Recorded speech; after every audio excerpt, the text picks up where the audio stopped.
Hello, everyone. Welcome to a quick note. Today, we're delving into the fascinating world of mummies and our evolving relationship with these ancient relics. From the mysteries of mummification to ethical considerations surrounding human remains, join us as we uncover the layers of history and curiosity. If you enjoy our content, don't forget to hit that like button and subscribe for more intriguing quick notes. Ever wondered when and why the ancient Egyptians started making mummies? You know, those preserved human remains that we often associate with ancient Egypt. Well, the story goes back to way before the time of the pharaohs, around 5500 to 3100 BCE. The first mummies weren't the fancy kind you see in museums today. Nope, they were just bodies left out in the hot desert sand, which naturally dried them out. Some of these ancient mummies are surprisingly well preserved, with hair, skin, and even nails still intact. It seems like the idea of preserving bodies started with these early burials in the desert. As time went on and the Egyptians developed their beliefs in an afterlife, the process of mummification got fancier. People began to carefully preserve bodies, and the mummies were buried with things like pottery, a sign that they believed in life after death. Recently, archaeologists found what they think is the oldest deliberately mummified human at a place called Saqqara. This discovery is super exciting because it gives us a peek into how the Egyptians took mummification to the next level, all the way back in ancient times. Why did the Egyptians mummify their dead? So, why did the ancient Egyptians go all out with embalming and preserving bodies? It's not just about keeping the body intact, it's deeply tied to their cultural beliefs and practices. In the grand scheme of things, preserving bodies was kind of unusual in the ancient Near East, especially in comparison to Egypt's neighbors. Take Mesopotamia, for example, they also had fancy tombs for the elite, packed with goodies, but they didn't bother preserving the body like the Egyptians did. Now, here's where it gets interesting. One of the oldest myths in ancient Egypt sheds light on this unique practice. It's not just about physical preservation, it's about something deeper, something rooted in their ancient stories and beliefs. The Egyptians believed in an afterlife, and the preservation of the body was seen as crucial for a successful journey to the next world. So, while others were content with well-stocked tombs, the Egyptians were busy perfecting the art of mummification, all because they thought it was key to a better afterlife adventure. Talk about going the extra mile for the hereafter. In ancient Egyptian mythology, Osiris played a crucial role as one of the most significant figures in their pantheon. Initially, he served as the first king but met a tragic end when his jealous brother Seth murdered him, scattering pieces of his body across Egypt. Osiris' wife, Isis, used her magical powers to gather and bind his body together, briefly resurrecting him to conceive their son, Horus. Osiris, with his white bandaged body, green or black skin symbolizing fertility and regrowth, and royal regalia, became a powerful symbol of life, regeneration, and rebirth. He also represented the deceased king, making him a central figure in ancient Egyptian funerary beliefs. The story highlights Osiris as the first to die, the first to be reborn, and notably, the first to undergo mummification. After Horus defeated Seth, he took on the role of the living king, embodying the duality that connected all kings, divine and earthly, dead and reborn. Osiris, invoked and personified, left an enduring impact on ancient Egyptian beliefs and funerary practices. So, who was mummified? Mummification in ancient Egypt wasn't a one-size-fits-all deal. Not every Egyptian got the royal treatment of being mummified because, frankly, it was expensive and took a lot of time. Not everyone could afford the full-on procedure. You see, there were different levels of embalming available, and the skills of the embalmers varied. Plus, factors like the weather could throw a wrench into things, leading to not so great results. The big shots, like royalty in the upper crust, got the VIP treatment with the best materials and expert attention. But, truth be told, there are quite a few poorly preserved examples out there. The regular folks, the lower classes, often had to settle for basic burials. For many, mummification wasn't even on the table.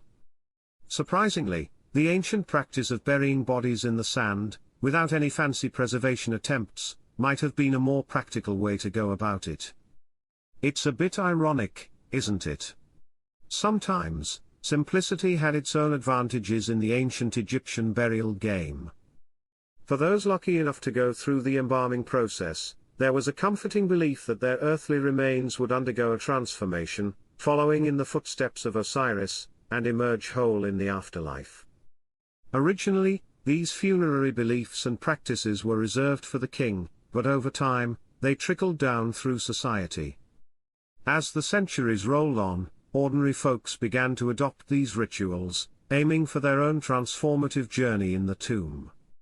The Book of the Dead, known to the ancient Egyptians as spells for coming forth by day, originated from the pyramid texts and evolved over time. This collection of texts, particularly prominent in the New Kingdom, became a guide for achieving a successful afterlife. The language and imagery tied to the king's regeneration also became standard features in tombs. Mummiform coffins, paintings portraying renewed life in the afterworld, and even opportunities to align oneself with Osiris became common provisions in tombs. So, whether you were a king or an everyday person, the hope was to ride the Osiris wave into a transformed and thriving afterlife. What did it actually involve?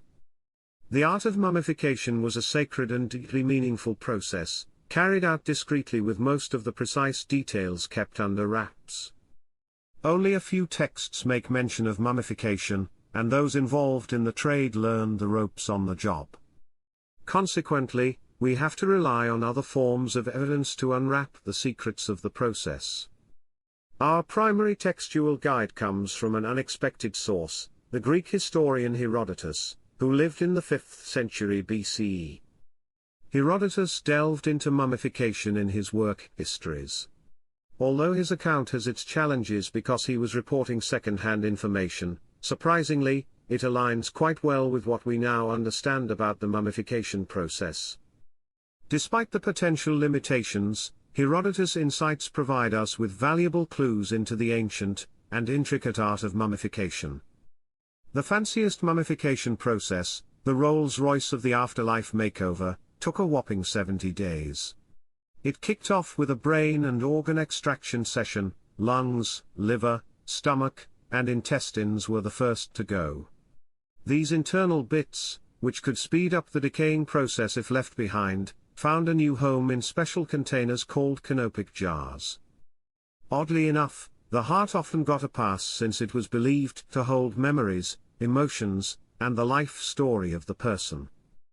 After a thorough cleaning, the cavities got a dose of palm wine and spices, and the body took a nice, long soak in natron, a natural salt, to completely dry out the flesh. Next up, a good wash and a stylish wrap in linen strips, often adorned with protective amulets or funerary texts on papyrus layers. To seal the deal, some preserving resins were applied, not only to keep the body intact but also to ward off any pesky bacteria. Seti I, an Egyptian king from the 13th century BCE, is like the poster child for the embalmer's e-game. For those on a budget, there was a simpler version. A quick body cavity cleanse with a cedar oil enema did the trick. This magical oil dissolved the organs, and after the natron treatment, the body could either get wrapped up or be sent back to the family as is. The absolute bare minimum treatment. Just the enema, quick and to the point. As the sands of time drifted on, it appears that some mummification details underwent a makeover, maybe in response to shifts in cultural or religious beliefs, or as efforts to fine-tune the mummification process. Sometimes the heart took a vacation from the body, other times the brain stayed put in the skull, and occasionally the internal organs got a treatment, a wrap, and then went back into their original places. It's like the embalmers were trying out different styles over the ages. Despite these variations, the fundamental practices seem to have stayed pretty consistent. The core essence of the mummification gig remained intact, providing a timeless thread through the evolving beliefs and techniques of ancient Egypt. Change might have brushed the surface, but the heart, sometimes in, sometimes out, of mummification endured, weaving a fascinating tapestry of rituals across the ages. What tools and materials did they use? The magic ingredient, natron, mainly hailed from Wadi Natron, a spot northwest of Cairo. To add some flair to the mummification recipe, a blend of spices and oils like myrrh, pine, cedar, cinnamon, and cumin was thrown into the mix. It was like the fanciest spa day, but for the afterlife. When it came to making the big incision for organ extraction, the tool of choice was a sharp stone, and Herodotus spilled the beans that the brain, no longer needed, made a dramatic exit through the nose with the help of a long skewer, made of metal, reed, or wood. Tools of the trade included bronze and copper goodies like forceps, knives, spoons, and drills, ensuring the job was done efficiently. For a little extra oomph, smaller bundles of linen-wrapped natron were used to shape and dehydrate the body, creating that perfect mummy physique. All this action went down in a dedicated embalming workshop. Now, when it came to dressing up the mummy, different grades of linen were the stars of the show. Wrapping a body was an art form, and some examples are so intricately beautiful they'd make your head spin. Once the makeover was complete, the leftover materials got their own burial, nothing went to waste in the world of mummification. Modern attempts to recreate the ancient mummification process have yielded mixed results, often involving animal cadavers and, at times, donated human bodies for scientific study. However, the true success of these experiments lies in shedding light on the remarkable medical skills and biological knowledge of the ancient Egyptians. Through these experiments, we gain insights into the depth of ancient Egyptian understanding of biology and medical practices. The consistent removal of internal organs in various mummification methods, coupled with the emphasis on dehydrating the body, reflects their awareness of the impact of fluids on decomposition. This underscores the crucial nature of minimizing moisture to preserve the body. While their perception of the brain's importance in human biology might have been a bit off, considering it was the first part to go, the ancient Egyptians demonstrated a nuanced understanding of the heart. While not the center of thoughts as believed, they recognized its connection to life, love, health, and illness. Evidence of their medical prowess can be found in texts like the Ebers Papyrus. Although some root causes of illnesses were misidentified, the treatments showcased an overall effectiveness, and a holistic grasp of the body's functioning. The Egyptians displayed excellent surgical skills and an understanding of the body that went beyond mere surface-level knowledge. They even recognized the antimicrobial properties of bronze and copper tools, suggesting a level of medical sophistication. It's plausible that the embalming team had some medical training or, at the very least, had opportunities to observe and learn from skilled physicians. The ancient Egyptians, it seems, were not just masters of the afterlife, they were quite the medical maestros of their time. Our connection with mummies from ancient Egypt has evolved over the years. The study of Egyptology began in earnest around the turn of the 19th century, sparked by Napoleon's expedition, and the decipherment of the Rosetta Stone by Jean-François Champollion in 1822. As interest grew, particularly in Western Europe, the sacred significance and purpose of mummification sometimes took a backseat to the desire to understand ancient Egypt. In this era, monuments, texts, and artifacts became the focus of scholars and collectors, sparking academic debates and a fervor to own and display fragments of this ancient civilization. Unfortunately, during this time, many objects lost their original context as they were distributed to universities, museums, and private homes. The allure of these artifacts, coupled with the excitement of a rediscovered language, led to mummies being viewed as less important, often considered mere curiosities. Regrettably, many mummies faced disrespect and misuse. Some were used as fuel, others turned into pigments for artists, and shockingly, a few even found their way into medicinal concoctions. These practices, viewed with horror today, highlight a period where the true reverence for the ancient Egyptians and their sacred burial practices was overshadowed by a fascination with the artifacts and a misunderstanding of their cultural significance. The fusion of academia and wealthy patrons played a pivotal role in shaping the history of Egyptology. During social events, many mummies became the center of attention as they were unwrapped, providing society with a rather macabre opportunity to engage with the prevailing fascination with ancient Egypt.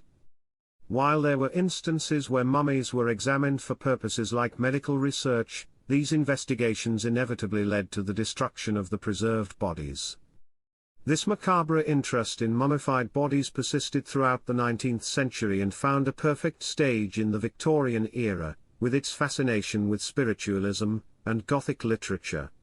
This fascination extended beyond World War II. The discovery of Tutankhamun's tomb in 1922 was a beacon of hope in the post-war world. The survival of the young king's body against the ravages of time and looters resonated with Victorian and Edwardian society, echoing the theme of youthful promise lost in the chaos of conflict. The Tutankhamun discovery reignited Egyptomania, inspiring a wave of interest that influenced art, fashion, architecture, and media. Today, our fascination with ancient Egypt endures, with mummies continuing to make appearances in literature, film, theater, and various forms of popular culture. The mummy, it seems, still holds a captivating and timeless allure. Our intricate relationship with mummies is now entangled in ongoing debates about the ethics surrounding human remains. The Human Tissue Act of 2004 lays down rules defining the use of such remains in research, offering guidance on ethical practices for both complete and fragmentary specimens, including mummified bodies. The Museums Association's Code of Ethics also emphasizes the importance of preserving the humanity and dignity of remains, whether in storage, research, or display. In recent times, we've witnessed a dramatic unrolling event, where an actor wrapped in bandages was unveiled theatrically but within a medical setting. This performance aimed to recreate the sights, sounds, and smells of the Victorian experience, serving as a reminder of the reality of the person beneath the bandages.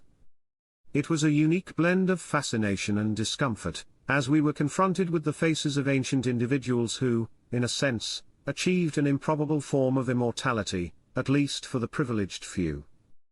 The evolving ethical standards and our ongoing fascination with mummies force us to confront the humanity behind these preserved bodies, raising questions about how we handle and present the remains of those who once lived in the distant past. Thank you for joining us on this journey through the complex and captivating realm of mummies. If you found this exploration interesting, give us a thumbs up, and make sure to subscribe to A Quick Note for more bite-sized insights into a world full of wonders. Until next time, stay curious.